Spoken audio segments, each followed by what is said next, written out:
My requirements for the speech. Oh, right. Excuse me. It's very important. The speech objective is in speech 2 of project 2, take what I learned in the previous speech and apply it to this one. Meaning that, and so need you take a giant leap of a short plank.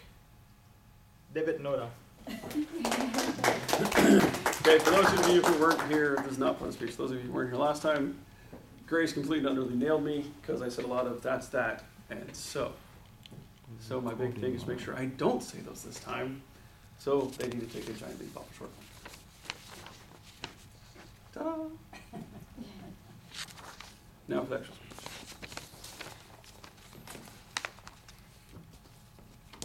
Who here has been on a roller coaster? Who here has a bucket list? Who here in the last few years has actually taken something off it? Ooh. All right. Well, ladies and gentlemen, I of course have a bucket list, and bobsledding has been on mine for at least the last 25 years. Ever since I've started watching the Olympics with my parents, the idea of going bobsledding has been very, very high on that list because it has always looked exceedingly entertaining to me and completely terrifying. So this is my journey. This is step 2 of my journey through. We started at Yellowstone with family, and then we went through Utah. So this is step 2 because the Grand Tetons doesn't even really deserve a mention. So bobsledding and other things to do in Park City. So regular bobsled is just the bobsled. You're not going to have roll bars, because we're tourists. We're not really professionals. So they give us roll bars. That is a trained driver who does the bobsledding every single day, multiple times a day. So we were safe. You didn't have me driving. So very, very important. So normal bobsledding, you have your face down. You don't sit up. You tuck your head because you're trying to get as aerodynamic as possible. You hit 70 to 80 miles per hour on an icy track. That's not an icy track. Because we did it in July. So in July, they call it the Summer Bobsled Experience in Park City. And what you do is they put tires on a bobsled, and they give you a driver. So other than that, it's the same exact course, which I was really surprised about. I thought they'd give us like a little half course. But no, it's all 14 turns, the entire course, and it's full speed. The only other change is when you do this, you do not get to do the push start.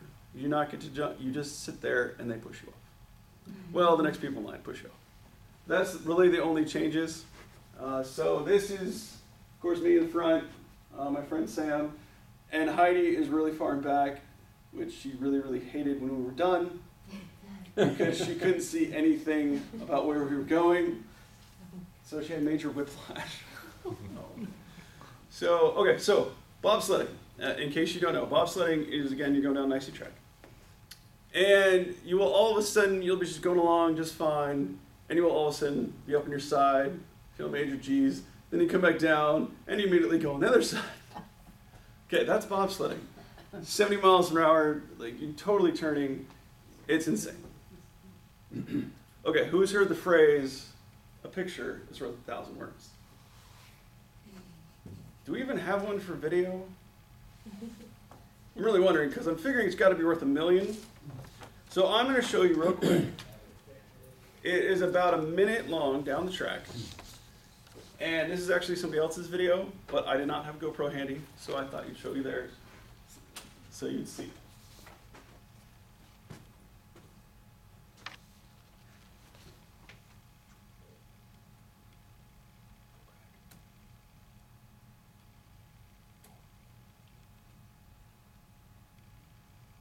We'll do it this way.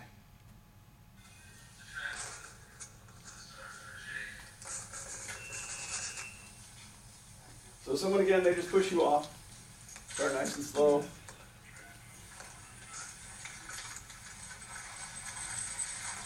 So they say you gain your most speed in the second and third turns.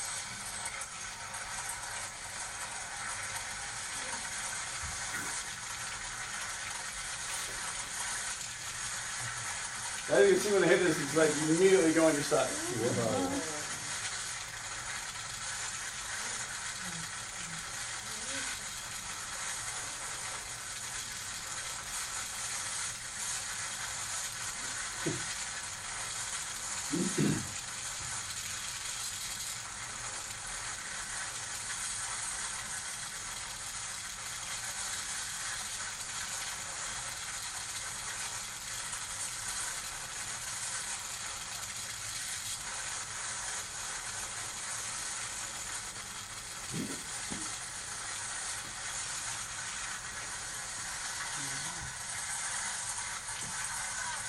And that right there is the quickest 1 minute of your life.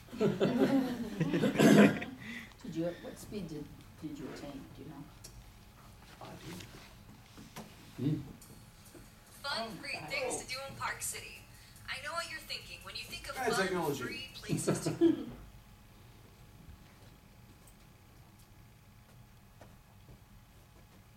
Yes. There we go. So we hit 71.4 miles an hour on our way down. It took us 59.32 seconds. And we should have gone faster. We had a really bad push start. They pushed us off in about 7 seconds. And of course, that's why at the end of the day, they actually took a better time than we did because they had faster people pushing them. So unfair. So yeah, we took off in about 7 seconds. In normal bobsled, you take off in about 4.5. So it was pretty slow.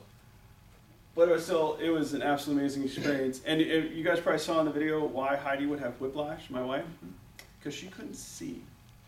And again, when you're hitting those turns, not exactly exciting. But yeah, I loved it. I was very relaxed. The day and a half beforehand, I was terrified. You know, that those butterflies, because you finally get to have that experience. You know, you've been waiting so long, so much time, and you finally get to do it. So highly recommend it if you ever get out to Park City. Highly recommend it just to hit everything in your bucket list if you possibly can. Don't wait to retire. It's way too long. Just get it done now. All right. So other things we did in Park City. So the kids flew like an eagle.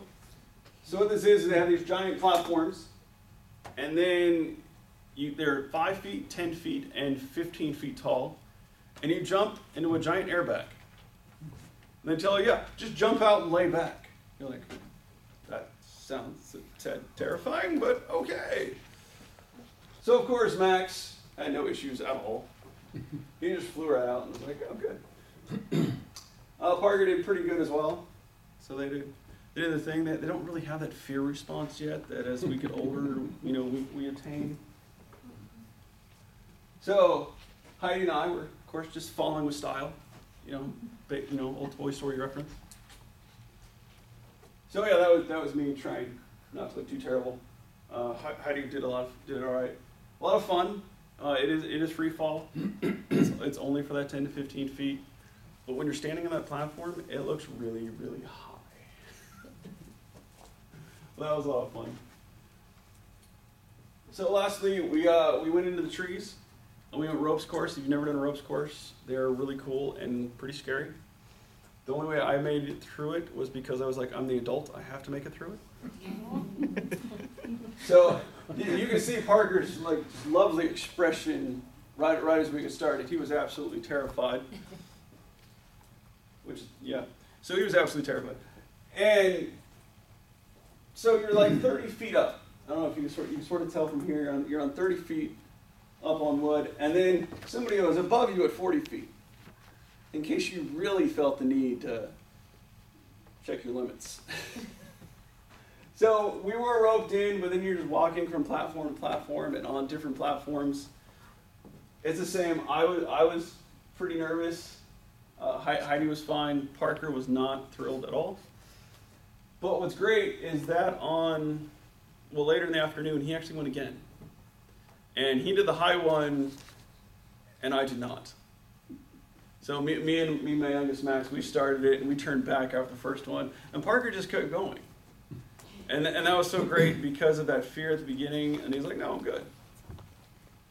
So the one I don't have a picture of, which was also a lot of fun, you took a zip line to a drop tower, a 65-foot drop tower, So you're fine. You do the zip line like 300 feet. You get there. You're like, all right, I'm feeling good. They're like, okay, good. Now jump off the 65-foot tower. You're like, excuse me? It's a perfectly good tower. I'm not jumping off this. So eventually, what it took to get Parker off is the guy next to me is like, hey Dave, can I help your son? I was like, well, yeah, sure. Helping's good. He's like, all right, great. Picked up Parker's cord, dropped him off the edge. But that's what it took, because he had been sitting there for like 5 minutes. I only took like 3 minutes before I was able to get. Well, it was perfect, of course. This next time we did again late in the afternoon, and he just jumped right off. He was fine. And then you have Max, who was 5, who had no questions at all. He was like, "Oh, you want me to jump off that? Okay." He just walked right off. 5-year-olds just are not scared, in case you didn't know of anything. So, anyways, this was my absolute amazing time at Park City. Thank you. Very bad congestion that I have. I want to kind of condense 5 meanings into 2 words and speak really quickly. So I need some help. Who has seen and heard David speak at least 5 times? Okay. Janet. Oh, Scott. Okay, you too. All right. What was the high point of the speech? Today's speech? Yes. He really knew what he was talking about. He didn't hesitate. He just spoke. Okay. And how could he improve his speech? He should have cut it off at the end of the bobsledding. The other stuff was just a bunch of stuff that was added on. Great. Narinder. High point? Same thing, and stop using the word so all the time. It's Okay. every sentence. Pat. High It was point. his knowledge of bobsledding. Mm-hmm. And he, like they said, he should have cut it off there, and the souls were, Way too much. yes. Okay. Margaret. High point and improvement. Well, if you're gonna use equipment, check it before you start. Because I've been in speeches before where that will throw you off the rest of your speech and it will make you stutter. And I felt you did that a little bit when you didn't, when it wasn't coming up correctly. Mhm. It's happened to me. That's the reason why I knew what was happening. High point? The high point was the way you described the bobsledding with your kids and how, how you described the bobsledding and the gestures that you moved. Because you actually took the audience with you when you were going up on the slide, coming down, and it was like you were really into it. And I'm like, I said, that's never thought about it. It interests me. Mhm. And the way you brought everybody in by asking the intro questions that involved the whole entire group into what you were trying to get to say, which is a very good intro. Beam me up. Quick. High All, point. all the improvement. above, but there's one thing I'd like to add. Good. Give us a speech without the overhead. Okay. Twin. Well, You raise your hand, correct. well, I don't remember that. But anyway, David, he was being so funny, and I really like his humors. Mm-hmm. And I thought that he could do it better by having somebody took over the laptop and press next for him, so he won't have to turn his back. Great suggestion. High point, the humor. Great speech. Okay, good. You know I would never try to ingratiate myself with you.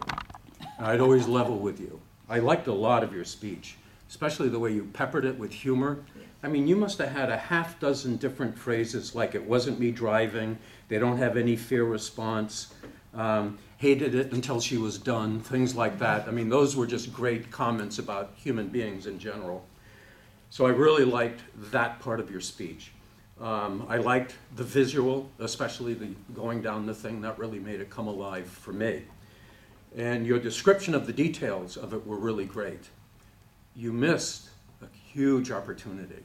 All of your speeches are becoming travelogues, kind of like Steve, the guy on PBS who takes you to Florence. It's one place after another, but that was a fast half minute. And it doesn't quite come together. You said the opportunity was you letting the guy help your son. What was going through your mind and heart when all of that was happening? You had this great phrase, too. Absolutely amazing experience. Great generalizations. But I want to know the fear, exactly what it was that you felt. And then when you suddenly overcame that fear and you experienced not the agony, but the ecstasy of victory. I would have liked to have seen that narrative. But I really enjoyed every minute because each time you speak, you bring a joie de vivre. I was just in France that means a joy of life to all your speeches and your enthusiasm. And I agree with Margaret. I'd love to see you focus it around a particular narrative. Thank you for your speech.